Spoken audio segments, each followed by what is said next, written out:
Hey everyone, it's Christoph. Today I'll be showing you the game between Ioannis Papaioannou and Maxime Vachier-Lagrave. This game was played in the Baku Chess Olympiad 2016, which is as of recently. Okay, so the game began with knight to f3 from Papaioannou. And with this move, white looks to establish several pawns in the center, and one day maybe play g3, bishop g2 in castle kingside. So black responded with c5, we see c4, knight c6, and d4. And at this point, white offers an exchange of pawns in hope of getting lead in development. Pawn takes, knight f6, knight c3, e6. This opens up the diagonal for the dark square bishop.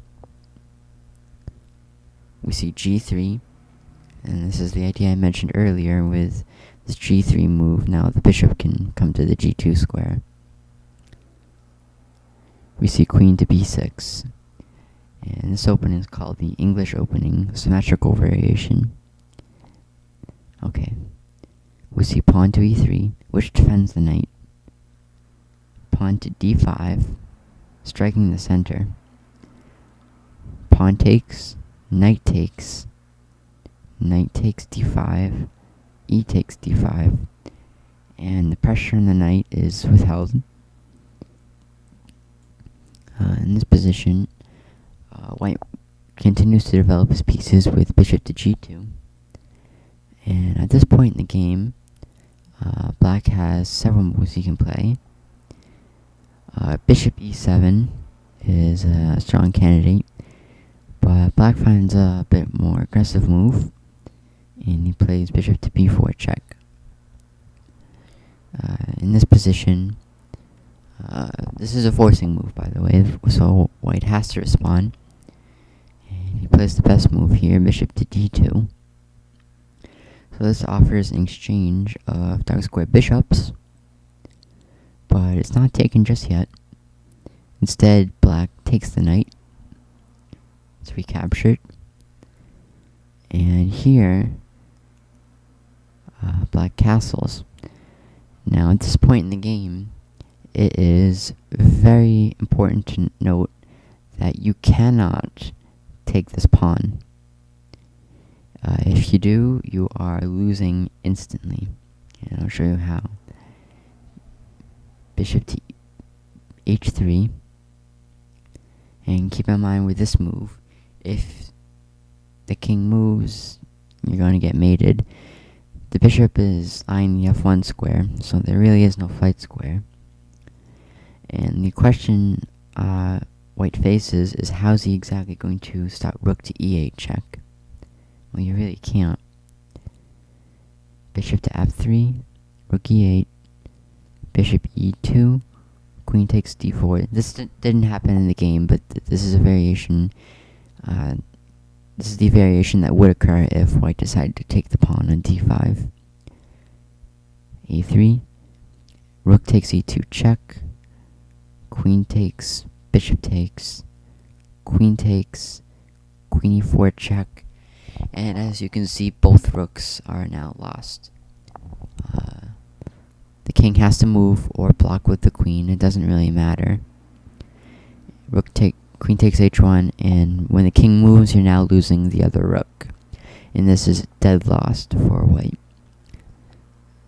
Okay, so this is the reason why you do not take the pawn, as it results in the loss of material. Okay, white played the correct move here. Other than taking the pawn, he plays castles here, and this stops any bishop to h3 ideas. We see bishop to e6. This now defends the pawn. Bishop takes b4, queen takes b4, queen to b3, and at this point, instead of exchanging queens right away, black plays the very logical move, pawn to a5. And what this is meant to do is that on queen takes b4, he will take, and it will have the a file to play with. we see bishop takes d5. If on the event of queen takes b3, we can just take with the bishop. A variation would look like this. If he takes, then we would see this variation occur. And this is a draw.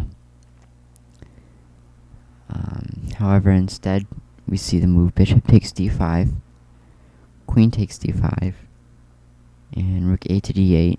Keep in mind, it's not exactly wise to take the b2 pawn. For example, had black taken on b2 like so, this would lose several tempi. Rook a to b1, and if queen c2, we're now taking on b7 here, and this loses a few tempi. So in the game, black avoids this and plays rook a to d8. We see queen to b3, rook takes d4. Everything is taken here, and we see the move b3. This prevents black from taking on b2, obviously. We see a4 looking to break open this pawn. It's taken, but before we see rook a8, and keep in mind, there's really no way you can defend this pawn here. We see rook f to d1, so keep in mind, you cannot take with this rook. If you take with the pawn with this rook, you're getting mated, like so. Takes and checkmate. So instead, we see g6, rook to d7, rook b takes a4, rook takes b7, everything's exchanged, and the game ends pretty soon actually. Rook takes a2, the rooks come off. At this point the board is very symmetrical. King g2, king g7, rook c7, h5, h4, and the position remains symmetrical. It's pretty much the only way you can maintain a draw. Rook a6. Keep in mind the king can't venture to any dark squares, and you'd be dropping the f-pawn. Rook b7, rook f6, rook c7, and after these last couple of moves, it was at this point it was agreed to a draw. There's no strong continuation for either side, and both players decided to end the game peacefully.